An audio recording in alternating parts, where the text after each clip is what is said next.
Hey Giants fans, it's Grump here. Welcome back to the Defining Drive, the All-22 look at the drives that define and directly influence the result of the game. This Week 4 edition against the New Orleans Saints was actually an interesting one.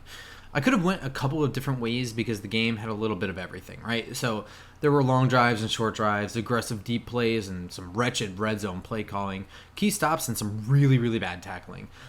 So while there's some things that popped a blood vessel in my eye, I did want to highlight some positive from this game. It's been a pretty negative year so far, but the way I see it, there's no victory Sunday if Daniel Jones doesn't move the offense into field goal range at the end of the fourth quarter. That's just how I see it. Before we break it down, please like, subscribe, follow me on Twitter, and check out the Just Giants podcast. It's twice a week. Anyway, so the score is now 21-18. The Giants have just come roaring back from 21-10. With a one-play 54-yard touchdown drive, deep shot to Saquon Barkley, followed by a two-point conversion with Daniel Jones, and stopping the Saints to just 7 plays, 33 yards, and only eating up 4 minutes of clock. This leaves the Giants now with a 1st and 10 at their own 11, with 3 whole minutes to go and 2 timeouts, and of course, the 2-minute warning. So this is a pretty good situation to be in, I guess, when you're down 3, right? 3 minutes, 2 timeouts, 2-minute warning. That's pretty good. You like to be able to control a clock with offense. 2 timeouts is a luxury. So here we go. We start at the 11-yard line. We start with 12 personnel. We're going to throw a pass to Ingram here, and I'm going to say a word that I haven't said a whole lot leading up to this game, and it's part of the reason why I think this was so successful, the offense in this game. And the word I'm going to use is slant. So we're going to hit Ingram on a slant here. You can see he's lined up right here. What's really interesting is this alignment here is really similar to the touchdown pass to Barkley, literally the last offensive play that wasn't a 2-point conversion. You had a quick out to pull attention in, and Barkley speeds up on the go. And that's exactly what happened. So now you've got them sitting back a little bit here, you can see. And we're going to run something different off it. We're going to run a quick slant to Evan Ingram here for a nice 8 yards. And remember, we can move the ball downfield here. 3 minutes, 2 timeouts, and a 2-minute warning is an eternity as long as you can move the chains. So these chunk plays that I was talking about in the week 1 version of this game that they were giving up and not doing on offense, this is a chunk play. 8 yards. Here we go. Daniel Jones knows what he likes, sees what he likes, and bam. Good body position by Evan Ingram. Gets right in front of the defender there, number 20. Blocking, I mean, this is a quick release, so it's really easy on the tackles, but I just want you to take a look at how picture perfect this offensive line, and I may not say that ever again in any other episode in 2021, but we'll see. This is picture perfect. For 4-man rush, a quarterback couldn't ask for anything more than this. Look at all the space in the world and 2 lanes for him to run if he needs to. Picture perfect. Okay, 2nd and 2 from the 19. All right, we're going to be in 11 personnel for this one. No 12 personnel. Shit.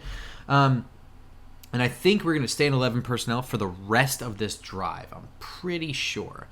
This one here is a design screen to Kadarius Toney, who's right here. Now, I guess as you guys have figured out by now, my goal here isn't to just break this down to tell you why Jason Garrett sucks. My goal here is to show you all the things that can be improved universally. And one thing here that I thought, obviously the timing is going to be a little bit off with anything with Daniel Jones and Kadarius Toney or John Ross from time to time, right? I mean, they just haven't practiced that much together. But what I'd like to see out of Toney in this play is if you don't have a guy in your face on a wide receiver screen, which he does not, do your best not to dance, especially on a 2nd and 2. This is a prime opportunity for you to get the first down and A, get out of bounds, or just turn on the jets and run. And instead he tries to juke somebody. And I understand why he does. It's just knowing situation. So here's Toney. Now, right here, just run as fast as you can right here. CJ Board has to block this dude right here. And he has no idea what you're doing other than to run north and south. His best idea of where to block is by looking at this dude's head. So it's really not easy for him to get into a blocking situation and position his body right in order to block well for you. I mean, it's perfectly reasonable for Toney to try and run this out here, to run it straight up here, to run it inside. I mean, he doesn't know. His back's to you. So Board doesn't do a great job, but that little juke right there, I'd rather see him just hit the gas Just hit the gas and get the first down. He gets the first down anyway, but I mean, like, I trust you to break one tackle with your speed rather than 7. There's nothing really to look at here with such a quick release, but I mean, just run. Just run. But it works. It works, and we like it. And that's our 2-minute warning. So it's okay that you don't get out of bounds there. Totally fine. Moving on now, you got the first down, so it's 1st and 10 from the 24, and we're going to stay in 11 personnel. We're going to try and take a deep shot here. First down, love it. Be aggressive. We're going to try and hit Kenny Golladay here on a go route. You're going to see some other stuff. CJ Board's going to run kind of up the seam and then hit it to the post. There's going to be an out route from Kyle Rudolph over here and an arrow route out of Saquon Barkley. Sorry about that. And then a drag route from Kadarius Toney. But really, we're going to try and hit this down the bottom. And it's really not open. I mean, there's not a ton of pressure here. It's not great blocking, but like I'm not really sure what is open on this play. But it's okay, man. You have plenty of time. You have plenty of downs, and you're already in pretty decent field position here. Just kidding. But we're trying to be. We're trying to get into good field position here. All right, whatever. 2nd and 10. Look at Kadarius Toney flailing his arms. Why? Hit me on the slant. Please, for the love of God, hit me on the slant. He's going to hit that slant, and then you're going to have John Ross is going to run a whole bunch of go routes on this drive here. Drag and a comeback route from, our 2 other guys here, Kyle Rudolph and Kenny Golladay. But we're going to hit this slant because there's nobody really lined up on him. Now, look at all these guys by the line of scrimmage. They're not going to rush all these guys. In fact, they never rush all these guys. But one of the guys who drops out into coverage is going to be this dude, so he's going to kind of hit that. But, I mean, Toney makes this catch. This defender is in a really, really bad situation going up against a really fast guy. He can't get a press release. He's got to try and cover a very electric guy without getting a jam on him at all. And that's not going to be easy. But I just want you to watch the cut from Kadarius Toney on this slant. What the hell? Are you kidding me? There's no chance. In fact, he plays this really, really well, this guy. Is that Chauncey Gardner? He has no shot. He does pretty decently. Blocking-wise here, there's 7 guys at the line of scrimmage. They're going to rush 5, though, and they're going to overload this right side, which is what I would do, too. I mean, the right side of our offensive line is pretty weak. Hernandez is okay in pass pro, but anybody who lines up next to Nate Solder is going to have some trouble. Now, 55 here, this left side B-gap guy, he's going to get out in the left side slot corner. The guy who was, I believe that was Chauncey Gardner. He's going to bail out. They're going to bail into coverage on Rudolph and Toney. On top of the overload rush, there's going to be an end tackle stunt, whatever, over here. I don't know if it's really considered an end tackle stunt. But Nate Solder and Will Hernandez have to figure this out. Nate Solder sucks at stunts, is basically what I'm getting to at this point in the year. He fails to really hand off his guy. He just doesn't recognize it. He starts chasing his guy over the formation. And I don't understand this. I mean, this is an 11-year, 10-year vet, 12-year vet. I don't know. I actually don't know. But, he starts chasing his guy inside, and it causes like this whole collision with everything. Barkley goes in there to help as best he can, and really this only succeeds because so many bodies are in here to clog out. If Barkley's running a real route here, this is like not gonna happen. But like you can see, he's chased his guy inside, and now he just kind of has shit. It all falls apart. But it shouldn't. It was just poorly handled. All right. 1st and 10 from the 35. That was an 11-yard gain on 2nd and 10. We're going to hit Ingram on the flat here. And I like this play call. We're going to have a slant flat concept over here at the bottom of the screen with Kenny Golladay and Evan Ingram. So Ingram's going to run this flat. He's going to run a slant. This is a good play. This is going to be horseshit, I'm pretty sure. I think it's like a go route and maybe an out route or something. But this is where it is. And the flat route's good because it should pick up, if this is timed correctly and it's handled right, you should get about 5 yards and you should be right at the sideline. The timing is off. Actually, Yeah, the timing is just off. So you end up with no yak, and Ingram kind of falls, so you get no out of bounds either. But it's open. It's there. Actually, like, this ball should already be out. And it's not really Ingram's fault that it's not.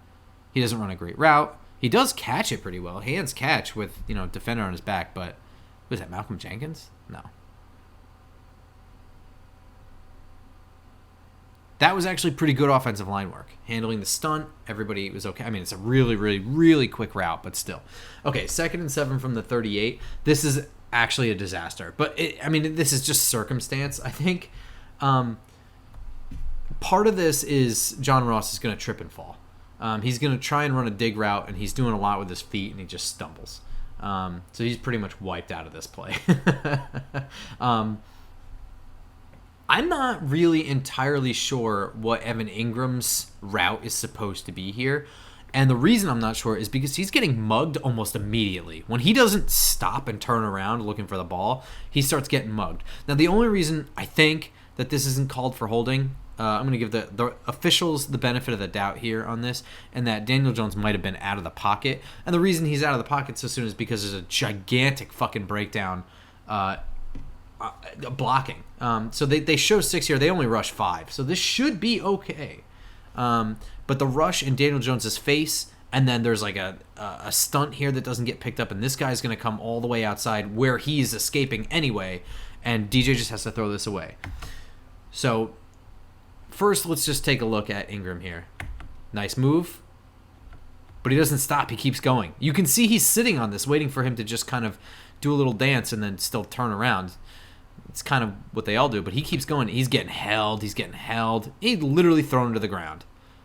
But by the time it happens, DJ's already on the ground. I'm pretty sure he's out of the pocket. And we're going to see why, and we're going to know who to blame. First things first. Nate Solder opens his hips way too early. That's first. Before hand contact.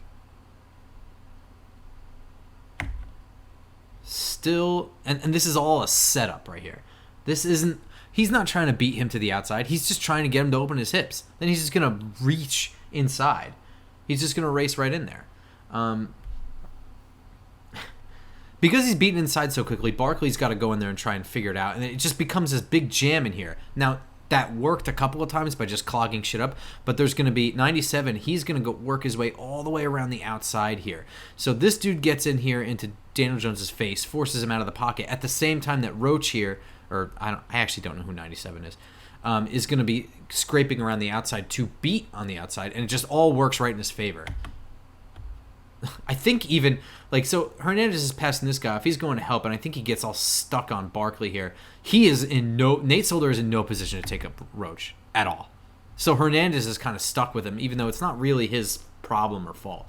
But I want to credit Daniel Jones here. I mean, this play is an absolute disaster everywhere. You got one dude on the left side stumbling at his break.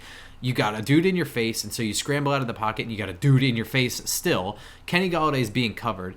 It's 2nd and 7. The whole game is resting on this drive, and Daniel Jones has the gumption to know, throw it away, don't take a sack here. You can't take a sack here.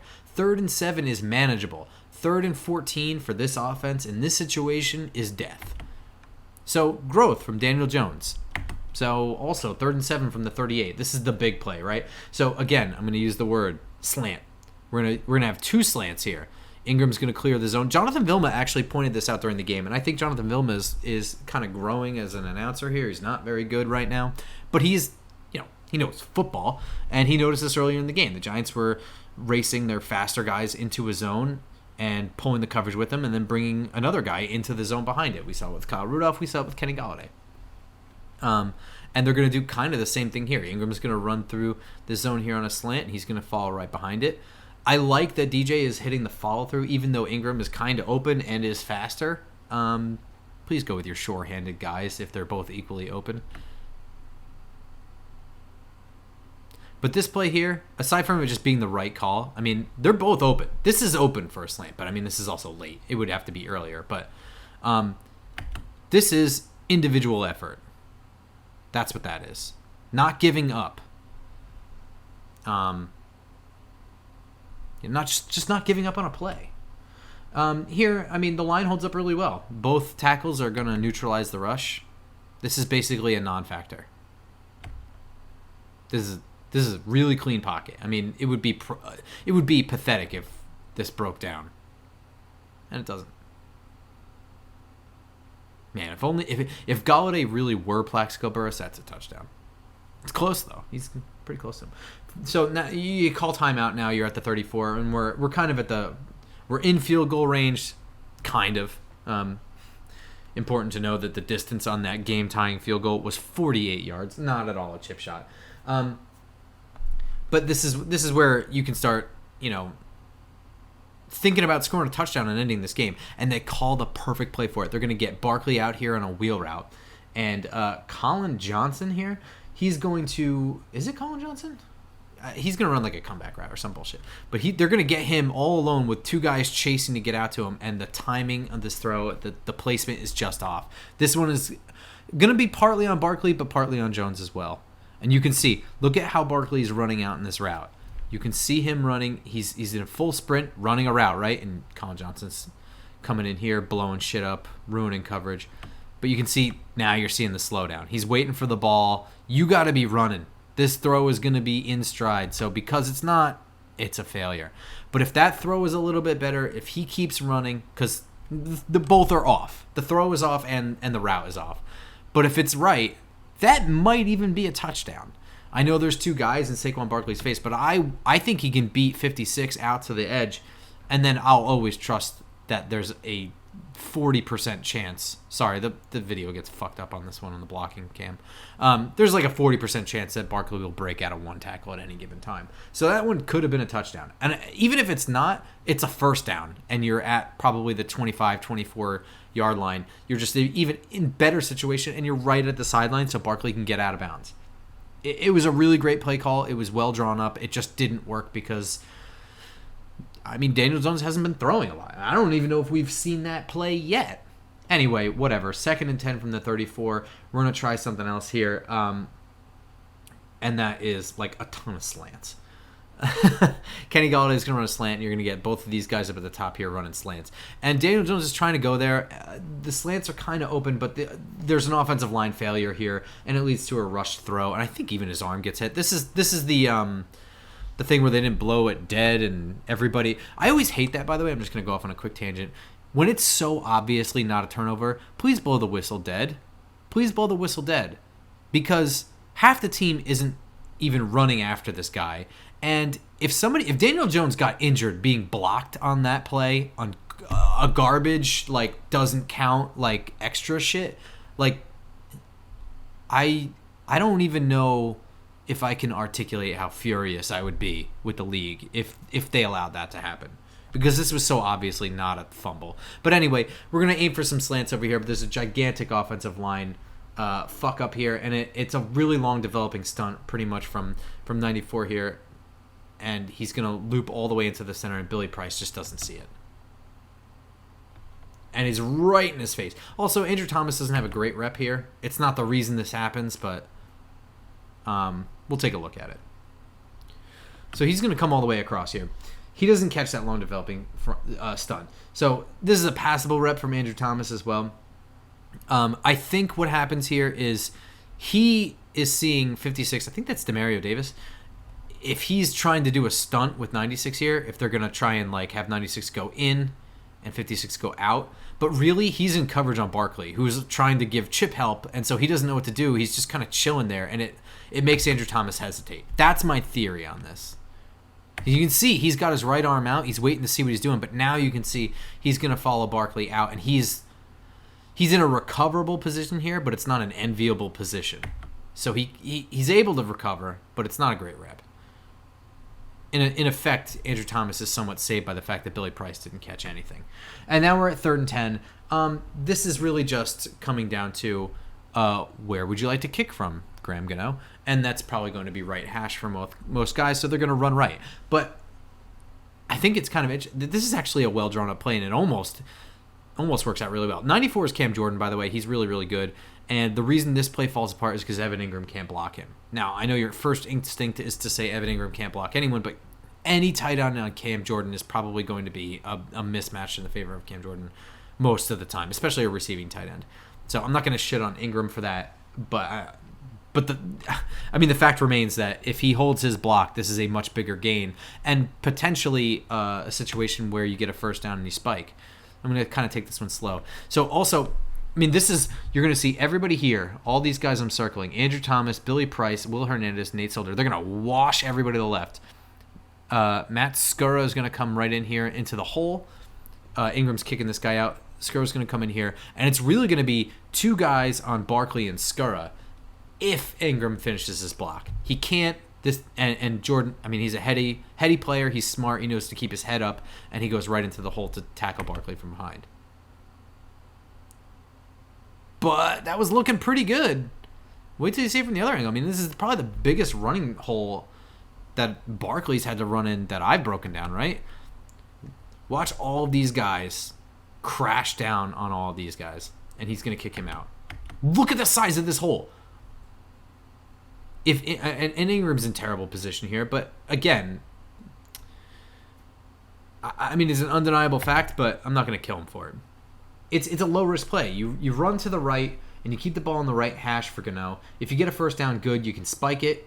If not, timeout and kick. There's still plenty of time to take some more end zone shots. But this here, 48-yard field goal, ties the game. This is the game for me. And it, is the culmination of a lot of things.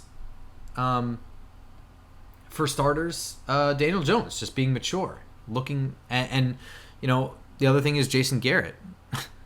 I think it goes without saying, just better route concepts and utilization of talent. And all of those things combined, the execution, the talent, the maturity, and the advanced playbook, more catered to your skill sets, all these things led to the tie game that brought us to overtime. And once we were receiving the ball in overtime, I had very little doubt that we were going to score a touchdown. All right, everyone, I'm really excited for Sunday, where we are going to take on the Dallas Cowboys, so I look forward to that. We're going to break down that matchup on the Just Giants podcast Friday morning, so stay tuned for that. Till then, we'll see you guys next time. Go Giants.